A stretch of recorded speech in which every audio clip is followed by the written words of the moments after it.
জীবনে ভালো সময়ের পাশাপাশি খারাপ সময়ের প্রয়োজন সব সময়। কারণ যখন খারাপ মুহূর্তগুলো না আসবে তখন আপনি কখনো বুঝতে পারবেন না যে ভালো মুহূর্তগুলো আসার জন্য কি আপনাকে স্যাক্রিফাইস করতে হয়েছে এবং কি আপনাকে বিসর্জন দিতে হয়েছে। তো আসসালামু আলাইকুম এভরিওয়ান, সবাই কেমন আছেন? আই হোপ আলহামদুলিল্লাহ আপনারা সবাই খুবই ভালো আছেন। তো প্রতিদিনকার মতো আজকেও আমি রান্না করছি। আজকে রান্না করছি হচ্ছে ভুনা খিচুড়ি। তো কিভাবে রান্না করছি সেই প্রসেসিংটাই আপনাদের সাথে শেয়ার করছি। আর হচ্ছে গিয়ে জীবনে চড়াই উতরায় মানুষের খারাপ সময়গুলো পার হয়ে কিন্তু ভালো সময়ের মুখ দেখা যায়। আর যখন ভালো সময় আসে তখন কিন্তু অবশ্যই আমাদের মনে রাখা উচিত যে খারাপ সময়ে কি আমাদের স্যাক্রিফাইস করতে হয়েছে, কি জিনিস আমাদেরকে বিসর্জন দিয়ে আমাদের ভালো সময়ের দিকে আসতে হয়েছে। এবং সবচেয়ে বেশি ইম্পর্টেন্ট হচ্ছে আমাদের জীবনে কোন মানুষগুলোর অবদান সবচেয়ে বেশি ছিল।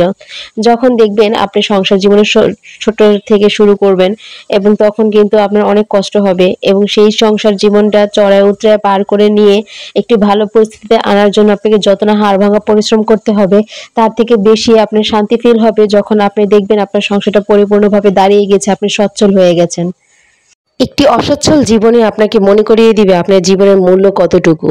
যখন আপনি পরিবারের কাছে কোনো দাম পাবেন না, কোনো আত্মীয়স্বজন আপনাকে দেখতে পারবে না, কারণ আপনার সামর্থ্য নেই, আপনি অসচ্ছল ব্যক্তি। যখন আপনার সচ্ছলতা বেড়ে যাবে তখন দেখবেন খোঁজ খবর নেওয়ার জন্য আত্মীয়স্বজন থেকে পরিবারবর্গ এতটা পাগল হয়ে যাবে কখন আপনার কাছে আসবে, কখন আপনার কাছ থেকে আসলে কিছু পাওয়া যাবে, বা ধারের টাকাই ধরেন না, কোনো প্রয়োজনীয় কোনো পয়সার দরকার হলে কিন্তু আপনাকেই খুঁজবে। তো জীবনের মূল্য কিন্তু তখনই বোঝা যায় যখন আপনার অসময়গুলো আসে। আর অসময়গুলো না আসলে আপনি চিনতেই পারবেন না যে আপনার সুসময়ের বন্ধুগুলো কে ছিল। তখন দেখবেন সেই সময়গুলোর পরিস্থিতিগুলো যখন আপনার ভালো হয়ে যাবে তখন আপনার কাছে যেমনটা মনে হবে না হবে তারাই কিন্তু রিয়েলাইজ করতে পারবে যে আপনার অসময়ে তারা আপনার সাথে কি করেছিল। তো বন্ধুরা, জীবনে অনেক সময় আছে যে সময়গুলো আমাদের জীবনে আসাটা অনেক ইম্পর্টেন্ট। যেমন খারাপ সময়গুলোর মধ্যে একটি সময় হচ্ছে যে অসচ্ছলতার সময়গুলো। যখন আপনি দেখবেন একটু অসুবিধায় পড়বেন তখন কিন্তু তারাই আপনাকে দেখতে পারবে না। ইভেন আপনি যদি ফোন দেন তাদেরকে, ফোন পর্যন্ত আপনার রিসিভ করবে না, মনে করবে যে ফোন করলে আপনি টাকা চাইবেন।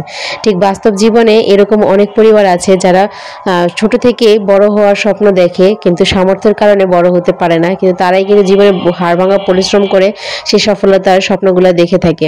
ঠিক মধ্যবিত্ত পরিবার থেকে যেমন ছোট নিম্নবর্তী পরিবারে কিন্তু একই স্বপ্ন। তাদের স্বপ্ন হচ্ছে আকাশ ছোঁয়া পরিমাণ না থাকলেও তারা ছোটখাটো তাদের সামর্থ্যের মধ্যে একটু নিজের থাকার বাসস্থান সবকিছু মিলিয়ে যাতে পরিপূর্ণভাবে নিজের লাইফটা এনজয় করতে পারে এবং খাওয়া থাকার যাতে অসুবিধা না হয় সেই ব্যাপারেই কিন্তু তারা সচেষ্ট থাকতে চায় সব সময়। তাই বন্ধুরা, দেখা যায় যে খারাপ সময়ে আর ভালো সময় আসার জন্য খারাপ সময় আসা কিন্তু খুবই প্রয়োজন। তো আজকে এই পর্যন্তই। সবাই ভালো থাকবেন, সুস্থ থাকবেন, আর অবশ্যই আমার পুরো ভিডিওটা দেখবেন আর একে অপরকে সাপোর্ট করে সবাই সবার পাশে থাকবেন। আর নতুন ইউজার যারা আছেন তারা কিন্তু আমাদের অনেক ইম্পর্টেন্ট, কারণ তারা আমাদেরকে সাপোর্ট না করলে, আমাদের লাইক কমেন্ট দিয়ে আমাদের পাশে না থাকলে কিন্তু আমরা উপরে উঠতে পারবো না। তাই ছোট ইউজারদের অবশ্যই নজরে রাখবেন। তো এই পর্যন্ত ভালো থাকবেন, সুস্থ থাকবেন, একে অপরের পাশে থেকে সবাইকে সাপোর্ট করবেন। আল্লাহ হাফেজ।